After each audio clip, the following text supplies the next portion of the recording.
Okay મિત્રો,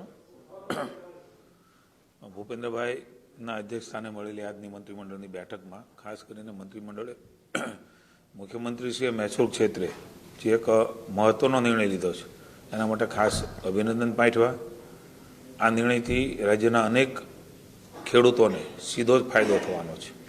આપ સૌ પણ જાણો છો કે આ નિર્ણયથી જે જમીન હિગ્રાન્ટ કરી હોય કે કરવાને પાત્ર હોય પણ હિગ્રાન્ટ ન થઈ હોય તેવી જમીન સરળતાથી નિયમબદ્ધ થઈ શકશે અને જંત્રીના પ્રવર્તમાન જે ભાવ છે એના 20%થી કબજા હકની રકમ ભરીને આ પ્રકારે સરળીકરણ થવાનું છે। સાથે સાથે આવી જમીનોમાં જે તબદીલીઓ થઈ ગઈ હોય છે, હાલ જમીનો અન્ય કોઈના કબજામાં હોય તેવા કબજેદારોને પણ આ નિર્ણયનો લાભ મળવાથી રાજ્યના ખૂબ બધા ખેડૂતોને ખૂબ મોટો ફાયદો થશે અને પોતાની જમીન એ કાયદેસર કરીને માલિકી હક પ્રાપ્ત કરી શકશે। એના માટે વિશેષ મુખ્યમંત્રીશ્રીને બહુ મહત્વનો વર્ષોથી અટવાયેલો નિર્ણય લેવા માટે વિશેષ અભિનંદન આપ્યા। મુખ્યમંત્રીશ્રીએ ગયા વર્ષે જે પ્રકારે વરસાદ વહેલા આવ્યો અને એમના કારણે આપ સૌ જાણો છો કે એક મહત્વાકાંક્ષી રાજ્ય સરકારની યોજના માનનીય મોદી સાહેબે શરૂ કરેલી યાત્રા પાણી બચાવો, પાણીનો સંગ્રહ કરવો, જમીનમાં ઉતારવું, માનનીય મોદી સાહેબે એના માટેના અનેક બજેટો રાજ્યમાં મુખ્યમંત્રી હતા ત્યારે ફાળવવાના જે દેશમાં પણ કામ કરી રહ્યા છે। એ મહત્વાકાંક્ષી સુજલામ સુફલામ જળ અભિયાન એ આપણે પણ જાણીએ છીએ કે પાણી કોઈ કોઈ જગ્યાએ તળાવોમાં, કોઈ જગ્યાએ નદીઓમાં એ વરસાદ વધારે આવવાથી મોડે સુધી ક્યારેક ફેબ્રુઆરી ક્યારેક માર્ચ સુધી પણ ભરેલું હોય છે।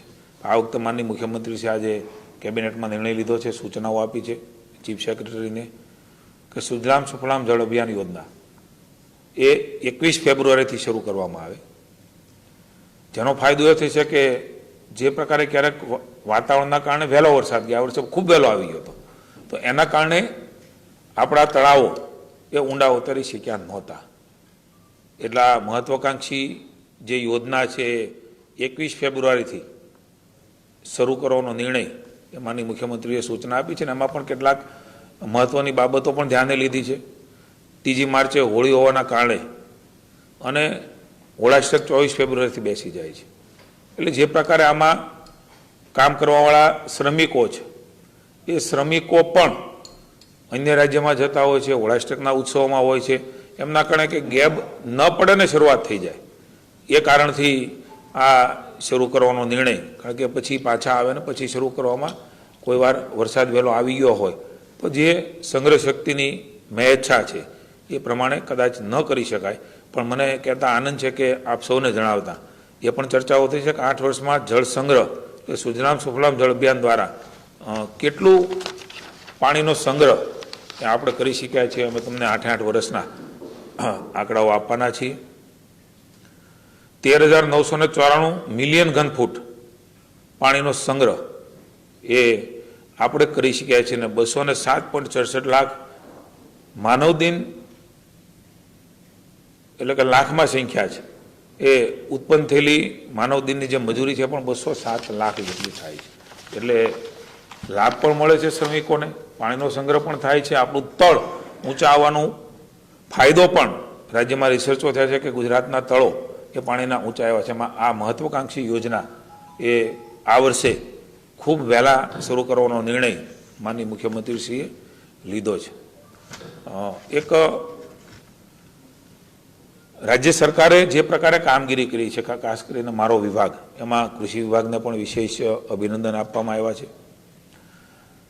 ભારત સરકારના ડિજિટલ એગ્રીસ્ટેક પ્રોજેક્ટ હેઠળ ફાર્મર રજિસ્ટ્રેશન જે કરવાના હોય છે અને અંતર્ગત PM કિસાનમાં 75%થી ઉપર એ જો કરતા હોય તો એને વિશેષ કેટેગરીમાં કેન્દ્ર સરકાર લેતી હોય છે। એમાં KYC, જમીનની લેન્ડ રેકર્ડ તથા રજિસ્ટ્રેશનની કામગીરી હોય છે। કુલ 59 લાખ લાભાર્થીઓનું ફાર્મર રજિસ્ટ્રી પોર્ટલ ઉપર રજિસ્ટર કરીને ભારત સરકારને એની નોંધ લીધી અને જેથી ભારત સરકાર દ્વારા સ્પેશિયલ સેન્ટ્રલ આસિસ્ટન્ટ હેઠળ 206 કરોડ રૂપિયા એ સ્પેશિયલ આસિસ્ટન્ટ તરીકેની નાણાકીય ગ્રાન્ટ એ રાજ્ય સરકારને મળી છે। અને દેશમાં ચોથા ક્રમે આપણું ગુજરાત રાજ્ય આ કામગીરીમાં આવ્યું છે અને લગભગ આજના દિવસે 88% જેટલું કામ એ આ રજિસ્ટ્રેશનનું, ફાર્મરનું, આ પ્રોજેક્ટ હેઠળ PM કિસાનનું આ કામ અમારા કૃષિ વિભાગે પૂરું કર્યું છે.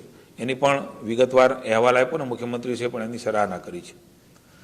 ખૂબ મહત્વનો નિર્ણય ભૂપેન્દ્રભાઈ સંવેદનશીલ મુખ્યમંત્રી છે, આપણે સૌ જાણીએ છીએ.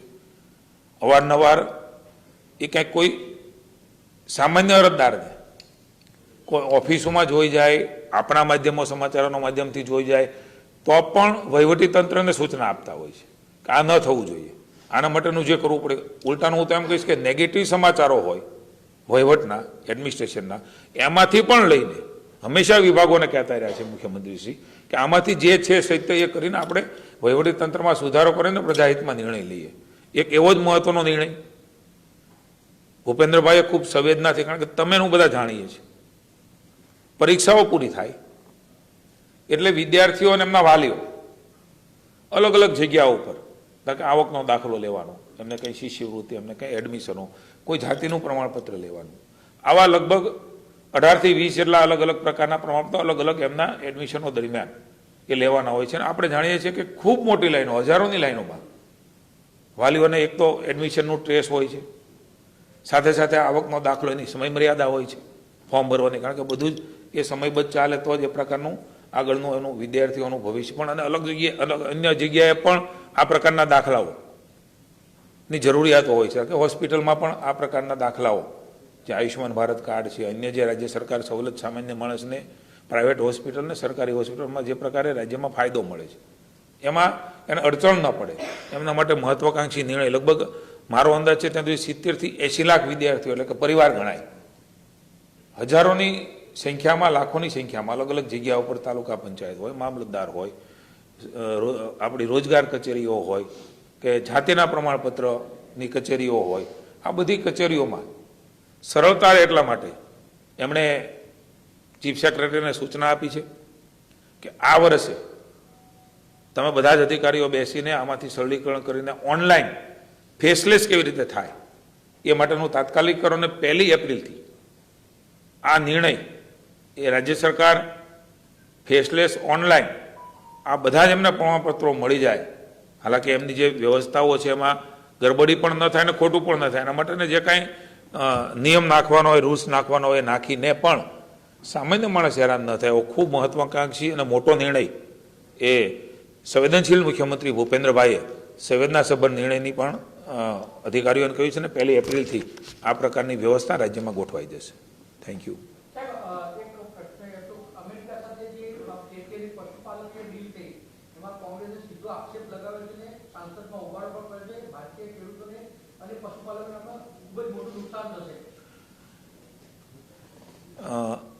ભારત સરકાર હંમેશા પશુપાલકના હિતમાં, પ્રજાના હિતમાં નિર્ણય લે છે. આપ મને કહો છો એટલા માટે કોંગ્રેસે હંમેશા આક્ષેપો કરવાનું કામ કર્યું છે. પરિણામે ભારતીય જનતા પાર્ટીની સરકારે આપ્યા છે. ને ક્યારેય પણ નરેન્દ્રભાઈની સરકાર એ પશુપાલક, ખેડૂત કે સામાન્ય જનતાનું અહિત થતું હોય એની સામે તો લડ્યા છે. મને કહેતા આનંદ છે કે આપણા આ મોદી સાહેબ છે, મોદીએ તો મુમકિન નહીં. દેશની અનેક પ્રકારની ચેલેન્જીસ વિકસિત દેશોની સામે ભારતનું હિત, ખેડૂતનું, કિસાનનું, સામાન્ય જનતાનું જ્યારે પણ મુશ્કેલી આવી છે ત્યારે ભારતના અને સામાન્ય લોકોના હિતના ભોગે ચેલેન્જીસ પણ ઉપાડી છે. હમણાં જ એનું આપણે ખૂબ મોટું ઉદાહરણ જોઈ રહ્યા છીએ. અમેરિકાનું જે ટેરિફ ઘટ્યું એ વખતે પણ માનનીય મોદી સાહેબે કહ્યું હતું કે ક્યારેય ભારતના હિત માટે કોમ્પ્રોમાઇઝ મોદી સાહેબ કરશે નહીં. એટલે કોંગ્રેસના જે કહેવું હોય કે નરેન્દ્રભાઈની સરકાર, ભારતીય જનતા પાર્ટીની સરકાર એ હંમેશા પ્રજાહિતના નિર્ણય લઈ રહી છે, પ્રજાહિતના ફાયદાના નિર્ણય લઈ રહી છે. માત્ર ચર્ચા કરી, વાતોમાં રહેવું, મીડિયામાં રહેવાનું કામ એ કોંગ્રેસનું છે, પણ હંમેશા નિર્ણયો એ પ્રજાહિતના જ એમાં થવાના છે. Thank you.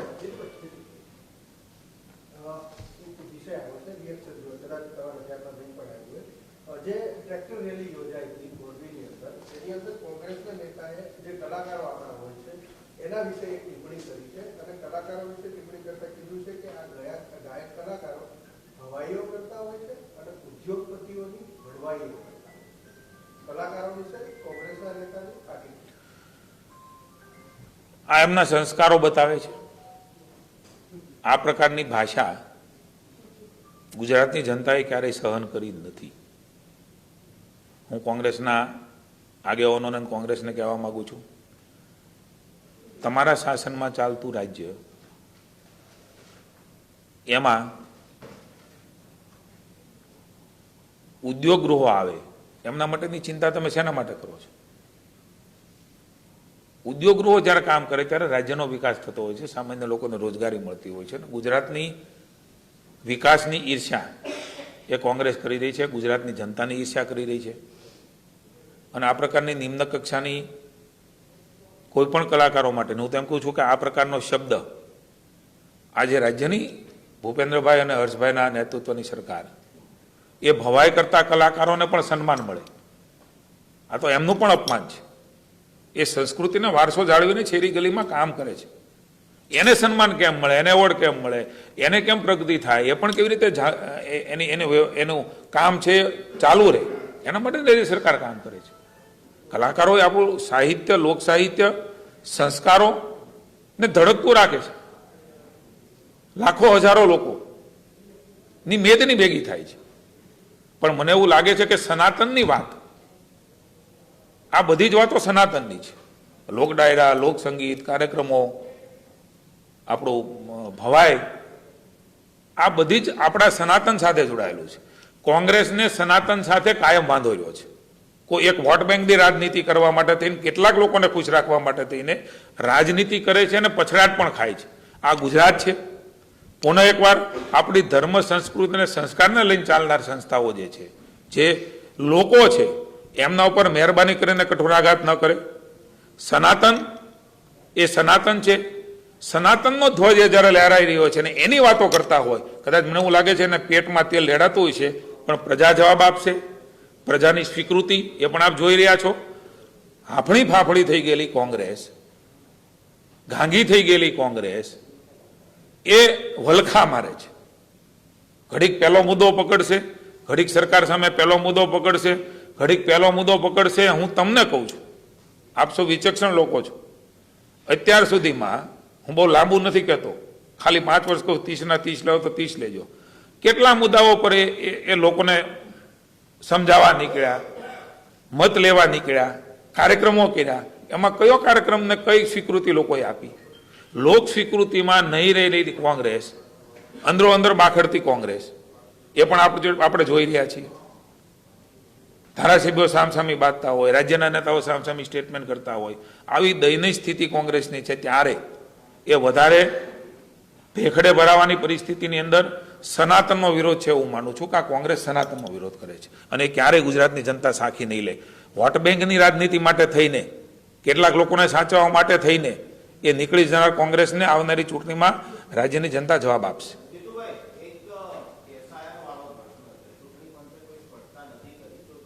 ચૂંટણી પંચ વતી તો હું સ્પષ્ટતા ના કરી શકું. ચૂંટણી પંચના પરિયોનો વિષય છે. ચૂંટણી પંચ